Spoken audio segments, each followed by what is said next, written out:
Bonjour. Alors sur cette vidéo aujourd'hui, donc une suite de la vidéo précédente concernant la logique des notes sur le manche de la guitare. Et donc cette vidéo présente une application de cette logique des notes sur chacune des cordes de la guitare. On a vu que sur chacune des notes, on pouvait monter la gamme de Do à partir du nom de la note de la corde. Mi, Fa, Sol, La, Si, Do. La, Si, Do. Ré, Mi, Fa, Sol, La, Si, Do. Donc, à partir donc du nom des notes sur les cordes de la guitare et donc dans les cases, on va pouvoir construire un solo. Alors, la base, deux accords, Sol majeur, Do majeur, pardon, Sol majeur. Et pour construire un solo sur les accords, là c'est un exemple Do majeur, Sol majeur, il s'agit de remettre en ligne les notes des accords. C'est-à-dire, un accord est constitué de trois notes, fondamentale, tierce, quinte, pour chacun des accords. Et l'histoire de la musique veut que il y a eu auparavant la mélodie, c'est-à-dire que les notes étaient horizontales. De l'horizontalité, c'est devenu à la polyphonie. Donc la polyphonie, une succession d'horizontalité. Et l'oreille humaine a entendu dans cette polyphonie la verticalité, donc les accords. Et ça a donné les accords au XVIIe siècle. Ce qui veut donc dire qu'un accord est constitué des notes horizontales. C'est l'horizontalité qui est devenue verticale. Et là, pour un solo, on peut faire de la verticalité à l'horizontalité. Donc, l'accord de Do majeur, Do, Mi, Sol, l'accord de Sol majeur, Sol, Si, Ré, ces notes mises en ligne, cela va donner la gamme de Do. Do, Ré, Mi, donc le Do fondamental, Ré, Sol, La, Si, Do, Ré, la quinte de Sol, donc Sol, Ré, Do, Ré, Mi, la tierce de Do, Do, Ré, Mi, Fa, qui peut être considéré comme la septième de Sol, Do, Ré, Mi, Fa, Sol, fondamentale de Sol, La, la sixte de Do, Do, Ré, Mi, Fa, Sol, La, Si, la tierce de Sol, et Do, l'octave de Do. Donc on a bien en ligne la gamme de Do majeur. Proposition donc de construction d'un solo à partir donc de l'accord de Mi grave. Je ne partirai pas de la note Do, la gamme de Do. Je vais partir de la gamme de la note Sol. Et c'est là qu'intervient la notion de mode. Le fait de garder la gamme, mais de partir sur une note de la gamme, autre que Do, va donner le nom d'un mode. Et là, j'aurai donc le mode mixolydien.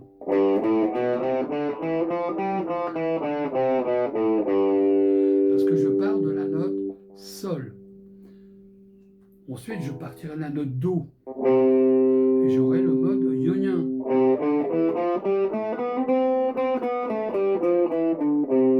Et je pars de la note Sol.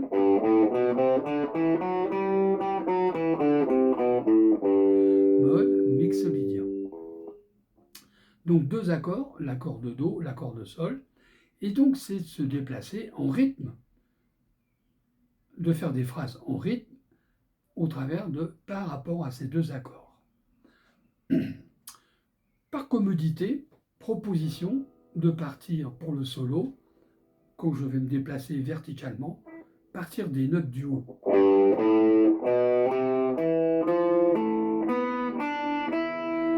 Quand je reviens, partir des notes du bas.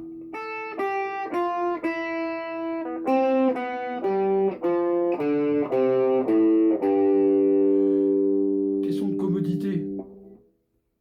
pas de règle particulière. La commodité. Voilà. C'est par expérience. Alors, on pourrait partir pour chacun des accords sur une note cible par rapport à l'accord. C'est vrai. Mais là, proposition commode. C'est commode. Voilà. Donc, Do et Sol. Je pars du haut, je reviens vers le bas. Départ de la boucle.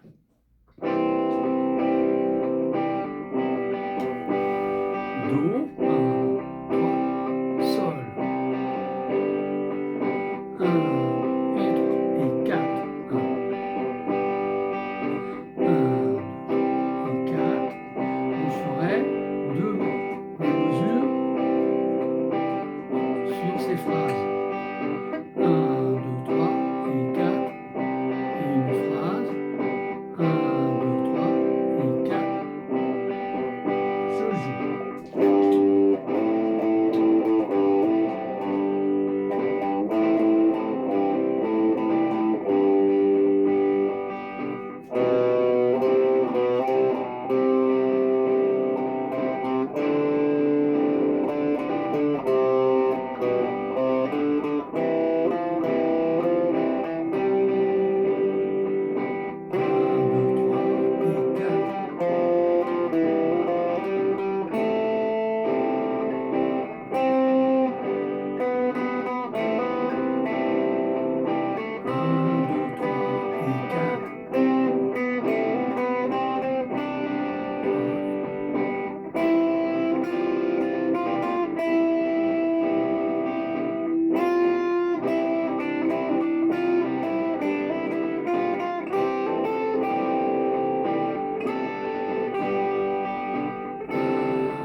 petit peu la démonstration, simple.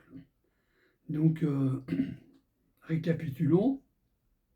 2 accords, Do majeur, Sol majeur, développement des accords mis en ligne, mis en horizontal, Do, Mi, Sol, Sol, Si, Ré. On rejoint ces 2 accords, cela donne là un mode, une gamme, un mode. Donc le mode, parce que je pars d'une note différente de la gamme, donc c'est ça qui va donner le mode. Mais sinon, le contenu est le même. Sol, La, Si, Do, Ré, Mi, Fa, Sol, La, Si, Do. Do, Ré, Mi, Fa, Sol, La, Si, Do, Ré, Mi, Fa, Sol, La, Si, Do.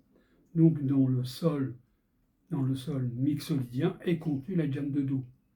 Et la gamme de Do étant le mode ionien, disons le mode de référence. Ensuite, le nom des notes sur la guitare. Par extension, le nom des notes va donner un schéma.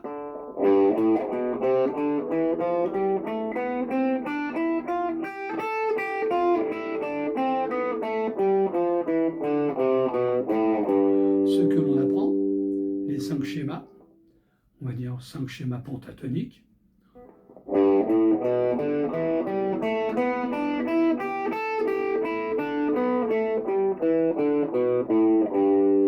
Pentatonique. Et nous, d'un coup, je viens le mode mixolydien.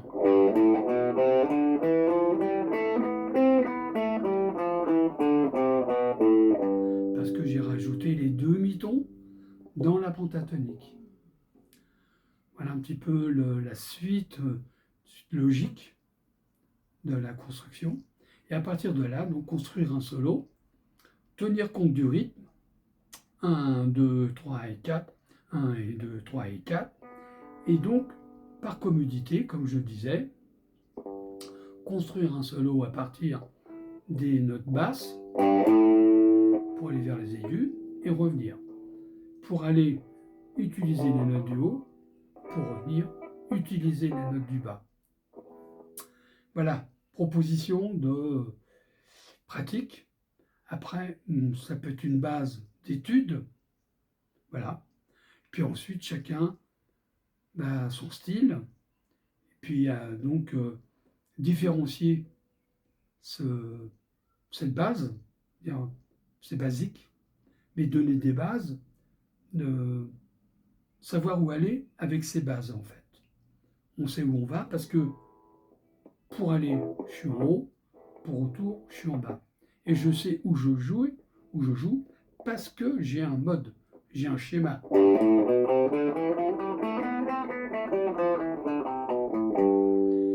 Si je n'ai pas le schéma, jouer où? C'est le hasard. Là, c'est un peu au pif. Si je dis je suis en Do, Do. Alors c'est bien de connaître les notes sur le schéma. Do, Do. On peut jouer aussi, on connaît le schéma par cœur et jouer d'oreille le schéma, c'est vrai.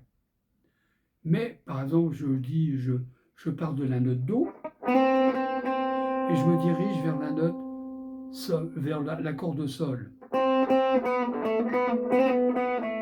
Donc l'accord de Sol, dans un Sol, il y a un Si. Je ne suis pas obligé de jouer beaucoup du Sol, du Do. Je joue la note Si, qui est dans l'accord de Sol. Donc voilà, connaître les notes, c'est aussi pouvoir se déplacer en fonction de l'accord. Donc tenir compte de l'accord, les notes de l'accord, et se déplacer sur le schéma. Donc c'est mieux de connaître les notes dans le schéma que de connaître le schéma par cœur et jouer d'oreille dans le schéma. C'est une différence. Donc bien connaître, essayer de connaître les notes dans le schéma pour pouvoir se positionner dans le schéma, de positionner une note de l'accord dans le schéma. Voilà un petit peu les conseils. Hein. Après, c'est un peu d'études. Alors, j'espère que cette vidéo peut vous être utile. Et donc, à une prochaine vidéo.